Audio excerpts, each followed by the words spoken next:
There's always a seed of doubt in your mind whether something's going to work. When you hear those comments as far afield as that, and I think this is now the time to really take this platform to the next level. Welcome to this week's MTD Podcast, Global Reach. We will discuss how and why MTD CNC have gone global on us. I'm Giovanni Albanese, hosting today's show, a passionate engineer with 25-year experience in the engineering and manufacturing sector and a proud member of the MTD team. I'm joined by two people. One of them doesn't need any introduction. Oh, thank you. Mr. Paul Jones. He started engineering back in 1995 as an apprentice at Rolls-Royce. Well, when you were 32. That gives me 26 years experience. One more than you. Is it 26 years? 1995? Yeah. Was it 1990? I know, it's 1992. Oh, 1992. Oh, Yeah. 26 years Right. experience. Just get on with it, guys. No, honestly. He then became, or claimed to become, the best machine tool salesman in the land. No, in his own road. Just his own road. This is your life? Worked for many brands, including DMG Murray and Mills. Top salesman at DMG Murray, we heard. Never. Apparently, yeah. Mills, never. Some may choose to disagree. But now is the managing director and founder of MTD CNC, which he started back in 2008. Is that correct? 2007. 2007. You've done all your research, Gio. Well, I did tell you to send me the dates last night, but you didn't send them. It was 2007, but it was 2008 when it flourished. Right, So you're okay. probably right. So that's going back some time. I'm also joined by, you must know who it is by now, the one and only Colin Griffiths, Really, there must be a round of applause for that on the soundboard. a.k.a. Silver Fox. A natural highlights, Gio. He started his working career in banking, yes, banking. Yes. After leaving university, he then joined the engineering arena in 2013 2014, Gio. as the director of MTD Network. You've forgotten all my travels. I lived in Australia for 10 come years. to- and come stuff. to that in a Sorry, minute. Gio. Sorry to ruin your thunder. With the privilege of visiting engineering companies across the UK. Welcome, guys, Privilege for them or thank for you, me? Gio. for you. Okay, yes, absolutely. Let's start with you, Mr. Jones. Why did you get into engineering, going right back to your apprentice? It was. No one else it- would it employ was- him. It was my dad. It was my dad. He always said, I hated school, absolutely hated school with a passion, although I was obviously highly intellectual. But he basically said to me, you've got to go out and get a skill, get a trade under your belt. And if you've got that, then whatever happens, you'll always have that to fall back on. And at the time, he ran an engineering company, a successful engineering company. And to be honest, it was a sort of a greasy nut and bolt type industry back then, going I back just to ask your first- 1990 that was when I started. Your first engineering job would have been, before that, would have been on that Renault GT5, wouldn't it? Possibly, yeah. No, it was mechanics. Oh, There's was a it? difference Yeah. between an engineer and a mechanic. Well, you'd but- engineered a few nuts and bolts on the side of it and then flogged it. But yeah, so then I went for an apprenticeship at 16, got given an apprenticeship by Rolls-Royce, did the first year at a training academy or training school where you were using centre lathes, universal milling machines, filing, all of that sort of welding, all of the stuff that gets you into engineering. And then I was dispatched to my employer, Rolls-Royce, in about 91 or 92, where I spent the next 4 years working as an apprentice, fully qualified by about 95. And then I actually worked then for Rolls-Royce on night shift for the next 4 years. So you slept for 4 years. Using a vertical turning machine, amongst others. Bedford, White's, Big- White's or Allen's in Bedford? Yeah, it was So the Allen's in machine was Bedford. vertical and you were horizontal. Yeah, that one written down, didn't you? Oh, and you honed your football skills as well, I heard. I did, yeah, in the factory. But yeah, so that was really where my experience in engineering came from. And I have to say that back in those days, I was one of about 30 apprentices, which we're starting to see again, but certainly between that generation and now hasn't been as strong I've seen there's a common factor really from some of the previous podcasts where we've touched upon people's reasons for getting into engineering, and a lot of them are because their fathers were engineers. Yeah. We had Cogsdill on and both of their fathers were engineers, and Lee's dad actually was a ship builder up north. He was a good builder. But he moved down to the Midlands, which were the mecca of engineering back in the day in the 1970s, to go and work for Rolls-Royce as well. The interesting thing is where I was working at Allen's, it was full of Italians from the Bedford area who had all come over in Nice people. Yeah, it had all come over for the brickworks, Yeah. which was just down the road My in Stuartby. grandfather did as well. Really, and a lot of them sort of migrated towards the engineering field to become operators and programmers. So I worked with a lot My of Italians. granddad, both my grandparents come to the UK to work in the brickyards. My dad became a sheet metal worker and he wanted me to get a trade in engineering. No, he was a good That's metal worker. Not too good. And Colin, banking. I'm still and yes, stunned by that. He just stole my gag there.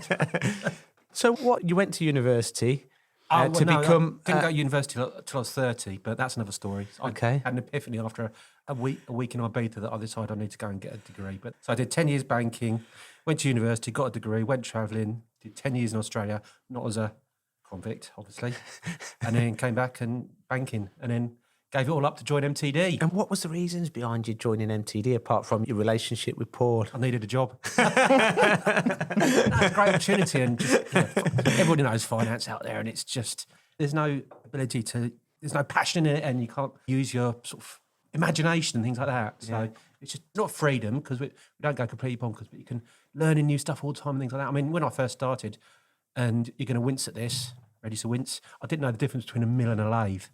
I still don't, actually, but that's another story. Yeah, but you've learnt so much. But I mean, We used to have, before Colin worked with us, Well, turns up. we used to have a strap line, which was for engineers built by engineers or something like that. I can't remember exactly what it was. But one day I sent him an email and he replied to it and he changed this tagline. What did you No, change it's when it you to? first started the company. I think you were on about setting up a bank account, and the tagline was, like you say, built for engineers by engineers. And I put in there, I changed it to built by idiots for idiots.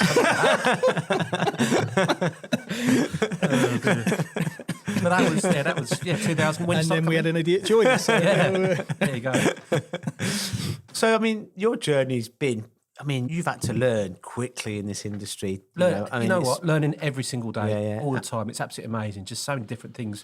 And that's why that's part of MTD Global as well. Not wish to move us on, but they just seeing new stuff and new techniques and everything like that. But yeah, before we get onto Global, I want to go into... Well, we've only just finished your apprenticeship, Paul, so I want to kind of... Well, no, he's been qualified for years now.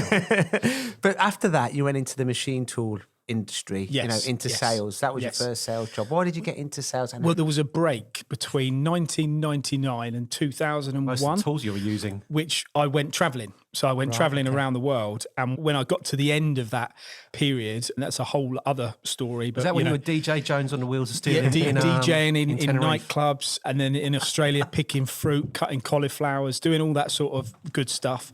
There came a point when I really needed to get back to reality, get into work. And of course, I had my engineering apprenticeship. I knew Matthew Jeunesse, and I'd said to him I was coming back to the UK in 2001. Might have even been 2000, I can't remember. I said I was coming back to the UK. I want to go into sales. I don't want to go back onto the shop floor. Will you give us an opportunity? And he said no. So he said, yeah, okay, we can't obviously afford to pay a high salary salesman. You'll have to work on a commission basis. And I said, right, okay, you supply me with a car and a phone and a computer and a high salary and a pension. And no. And I just said, yeah, if you can give us the basics, I'll go out and I'll sell for you on a commission basis, which is then what I did then for Microlock for about 3 weeks. 6 to 8, maybe a year, I think it was. Very hard work, but a great product. So I was able to find my feet and meet various salesmen and networking that was selling machine tools. And then one of those salesmen said, have you considered going into machines? He worked for Bridgeport, which was Bridgeport then. And then I got contacted by the sales manager of Bridgeport, went for an interview, started working for them, worked for them for about 6 or 8 months.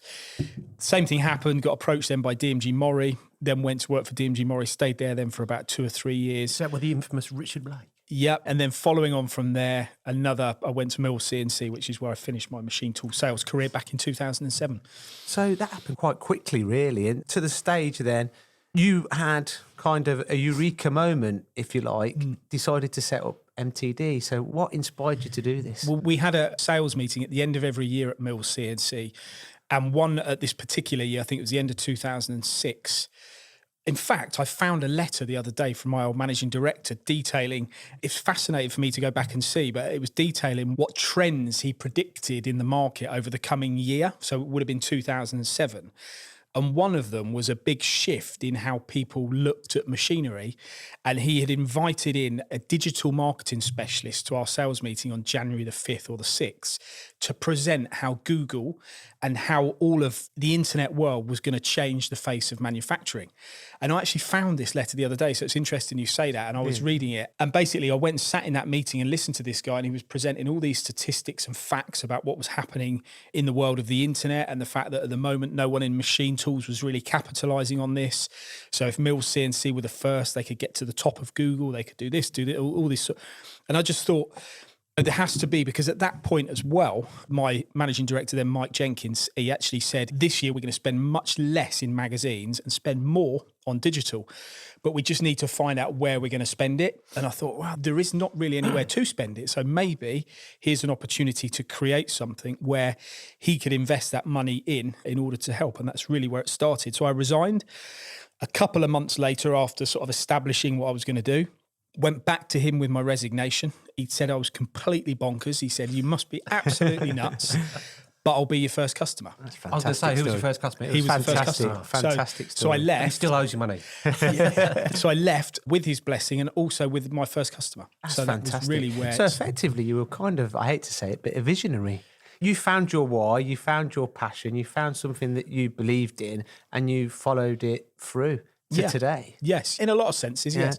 I mean, there's been a lot of twists and turns in the journey. And I was listening to another podcast recently, and it was saying that technology now is moving at such a rate that prior to kind of today, companies used to have yearly meetings to assess what kind of technology they need to embrace to kind of make them more efficient. But now these meetings should be really moved to a monthly meeting at the rate in which technology is evolving. And also that in regards to technology, some people look at it as a distraction or something to be scared of or something that's going to disrupt their business. But people actually should be looking at it as a solution, as a way. Yeah, absolutely. And I think that MTD... And isn't there that cartoon of some bloke, I mean, prehistoric or whatever, some bloke, he's got square wheels and someone comes along with a round wheel and goes, well, I'm too busy. I haven't got time to look at that. And it's an opportunity. Technology is an opportunity. If you embrace it, it's an opportunity. It's always going to be moving forward, and then that's what MTD is about, isn't it? We are, or an MTD as an organisation, is broadcasting all of the latest innovations at technology all the time.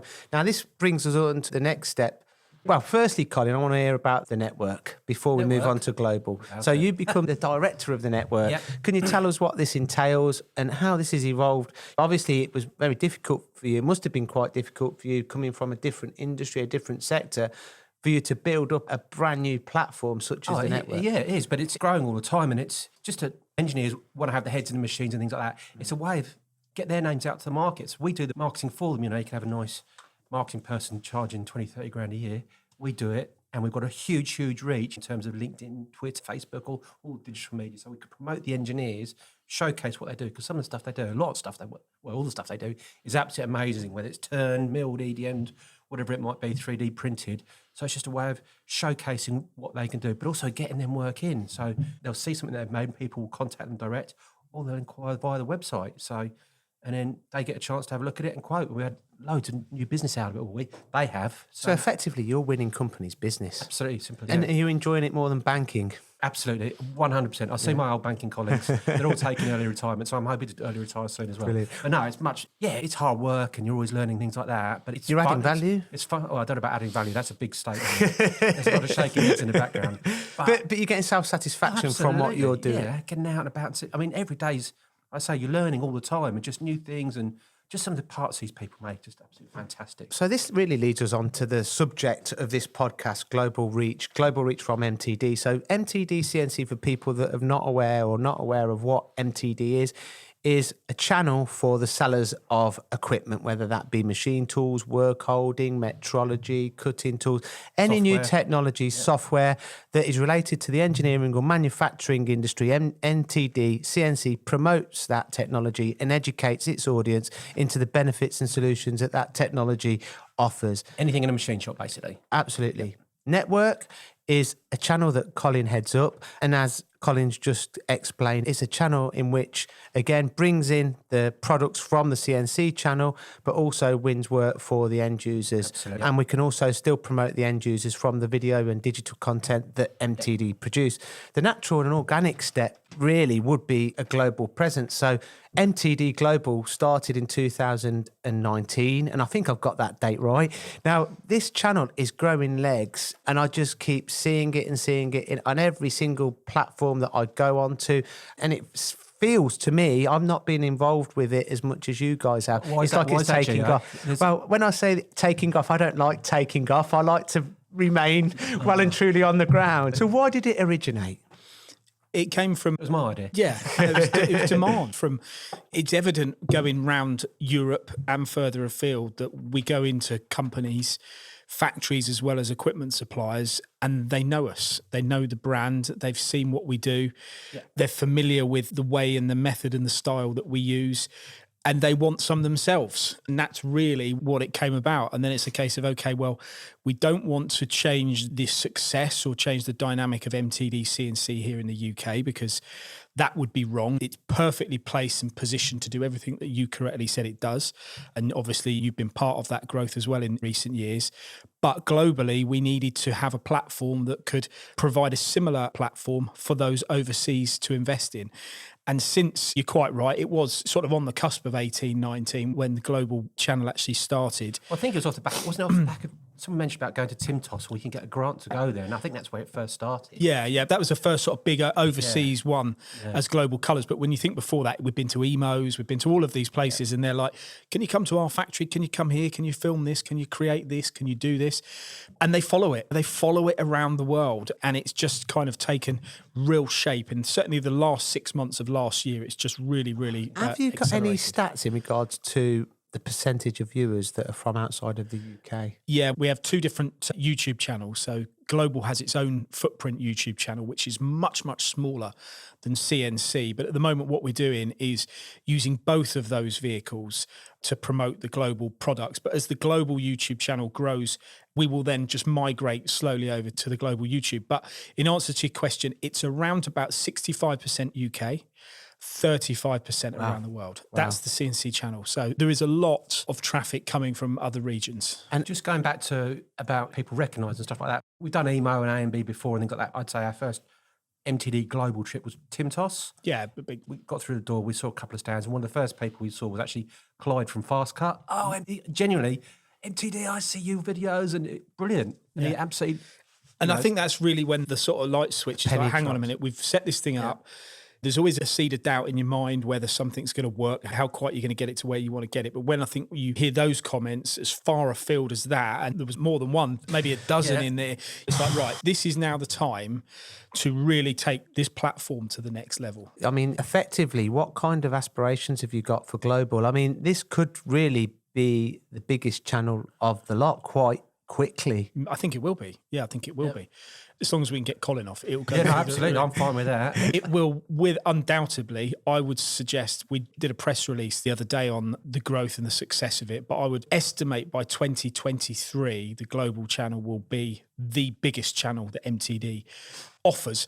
MTD CNC will still grow at its astronomical rate, but the global one will just grow faster and it will be much bigger. So that would be the estimation. I mean, like from my short time at MTD, which it is really when you think about just over 2 years, even from when I first started, I would get inboxed in on my LinkedIn account from potential global companies wanting us to do videos back then from 2 years ago. I mean, we had one last week. Last week, constantly. I mean, the reach of MTD CNC, the proof is in the pudding, really. These inquiries, they have a need, a necessity for us to go and promote their products. And another angle, what I'm looking at, And I tried to do a bit of research on this podcast, and I thought to myself, how would it benefit the UK market?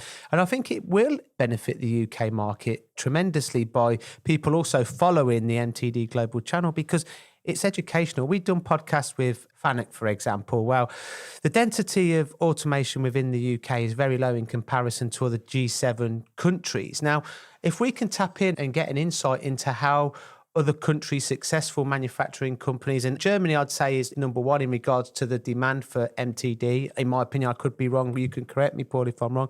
But if we can tap in and see what they're doing correctly, we can follow suit, or we can see different strategies in there which they're using. There's so many different. Have you seen, Colin? Have you seen new technologies on your travels? I mean, you say about automation, yeah, that is key. I mean, I think South Korea, almost 700 robots per 10,000, something like that, of those statistics, but just a different technology we've seen. A slider which is cutting 4 faces. I mean, we've talked about balance turning, superimposed, but this one's cutting 4 faces at one time, for example. I'm just trying to think of other ones. It's just so many different types of laser cutting techniques. I don't know, we're still fab as an example, so it's going to be that sort of fabrication side of things, but just the way, I didn't know there were so many laser cutting machines, for example, and they've got entry-level ones. It's just amazing. It will become a monster. It's evident already that it's very much on its way. It's going to be a lot of hard work getting it to those levels because, of course, the stuff we do you can't do without jumping on a plane, a train, or so we're going to need more people. But we're well equipped to be able to do that, to find them. We're going to need more resource in order to grow it. But the value is there in order to do that. And so is the returns from... For UK OEMs that are listening to this podcast that may want their products promoting globally, what would be the benefits for them in a nutshell, really? Well, you've hit on a good point there, because there is a couple of companies. In fact, one, the Microlock, obviously, where we spoke about my start into the sales career some years ago, he's used our global channel to find distribution overseas. He used to have distributors in Germany, Italy, France, and he's now looking for new ones in some of those countries, but he's also looking further afield, the States, and he's looking to use our channel in order to be able to find those. And that's as simple as almost peddling your wares through the channel and saying, I've got this product and I'm looking for distribution in the States. Is anybody out there from the States watching? Because they will be. Well, that's exactly because we were at Steelfab a couple of weeks ago, and they've got a fantastic Great Britain village, didn't they? And compared to some shows, and there's villages for different countries, but the UK was the only one that had it there. And it was really impressive, but there was, I'm trying to remember who it was, and an apologies for that, but they were looking specifically, well, I know Citizen Miano were looking for distributors out there as well. There was another company. So Holroyd? Was it Holroyd? Holroyd was another one. Parweld? I think it was BSA Tubes or something. Oh, like Tube Cutters, yeah. BSA, but absolutely. So having this channel, yes, you can go overseas and go to these shows, and you want to showcase what UK manufacturing, Great Britain manufacturing does, but this is your first point of call, definitely. I mean, there is an argument to suggest, and I wouldn't want to take anything away from the Great British Pavilion, but an investment in our services and our audience could be a favourable route when you're looking at trying to find those distribution. Can you explain that in a bit more detail? Well, in the sense that if you have to go to an exhibition to exhibit, you've got to get there, you've got to travel, you've got to man it for a week, you've got to set your stand up, you've got to wait for the footfall to come to you. If you've got automatically an audience here on our channel of over 500,000 people per month, of what we're saying is 35% overseas, so you do the maths on that, what's that, 150,000 people per month, and good growing, coming to our channel, why not say you're looking for distribution in the States, you're looking for distribution in Germany, using our channel, because there are people in those countries that will see it, I think, and more than at exhibitions. You say, again, going back to what we talked about earlier in terms of people recognise us, Tim Toss in Russia. That was one of the first trips I can remember. Sorry, Colin. Yeah, in Russia. Oh, MTD, we recognise you guys and love what you do. Steelfab again. Every show we've been to, people are recognising us. Absolutely. Well, I think it makes perfect sense, really, when you think of it logically. I think that the world's becoming a smaller place, and some of the people's products are not meant to be just sold in one country. They're meant to be sold globally. So if you've got a dedicated platform to promote your products from, such as MTD Global, surely this will be a benefit to anyone using that channel to do so. It's globalisation. Absolutely, 100%. Yeah. Will you look to have foreign MTD subsidiaries? I don't think it's necessary, if I'm honest. I think one of the big things that we've always... Well, unless you can do one in Maldives, I'll do that. Yeah. Maldives or Maldives, well, one of those ones. German Lindsay Vickers? I think one of the things you have to be careful with when you're developing a brand or a product is you have to keep quite tight on your standards.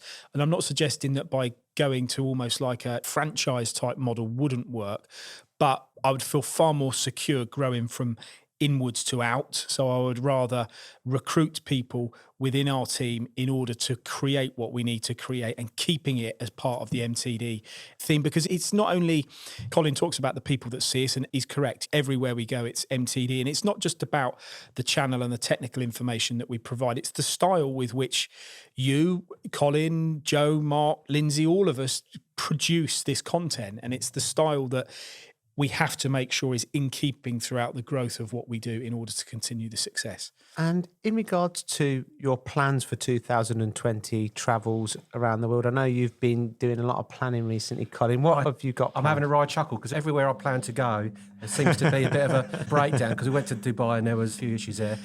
I'm supposed to be going to China soon. That depends on the coronavirus, so we'll see on that one. But hopefully we'll go fully like had suit up, so we'll be all right. But we're going to, just thinking out loud here, we're going to IMTS for the first time this year. EMO it is EMO, not AMB. I do, yeah. EMO, AMB, IMTS, ITES in China, Metal Robotica in Russia, loads of shows. Metav in Germany, in Germany. It's a Poland show as well. Yeah, and one in Turkey as well. Turkey, yeah.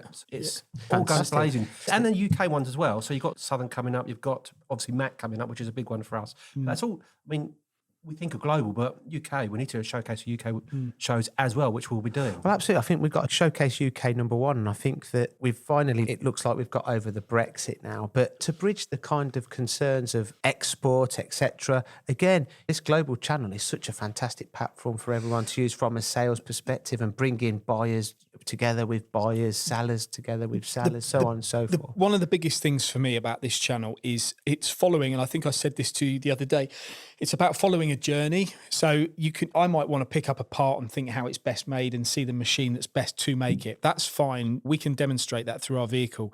But what people also want to see, I believe, is some of these events and some of these shows, what's around them? What's the communities like around them? What is the manufacturing base like around these countries and these places?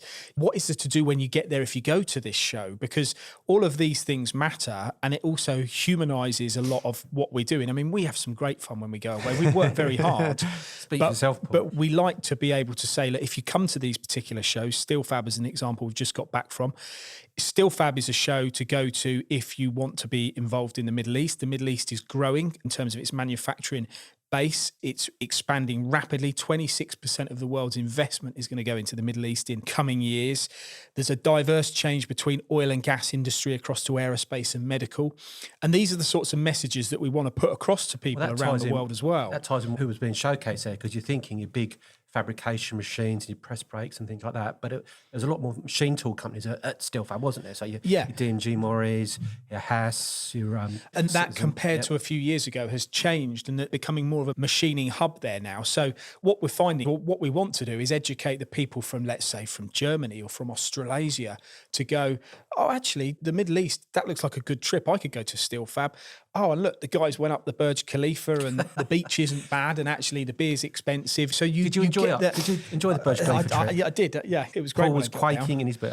Just to clarify, I know this is a podcast, but see the video we did about the SteelFab, and Paul absolutely terrified. I think it's a fair assumption. Yeah, but it's good for people to know that and see that as well. So when they think next year, SteelFab, there's a show on, I'm going to go on to MTD CNC Global and I'm going to have a look at what's at the event, what's around the event, what the guy's perception of it is. Because for us, we can go to many events and just shoot the technologies there, but you need to know what's behind it. You need to know the journey and the history of the event and what happens in the local communities. I think that these channels are all bringing them together and merging them together. I'm having a chuckle because when we went to Timtos, Taiwan, great trip, and we saw a load of different companies. Fast Cut, for example, had the single spindle, but it was cutting on both sides as an example.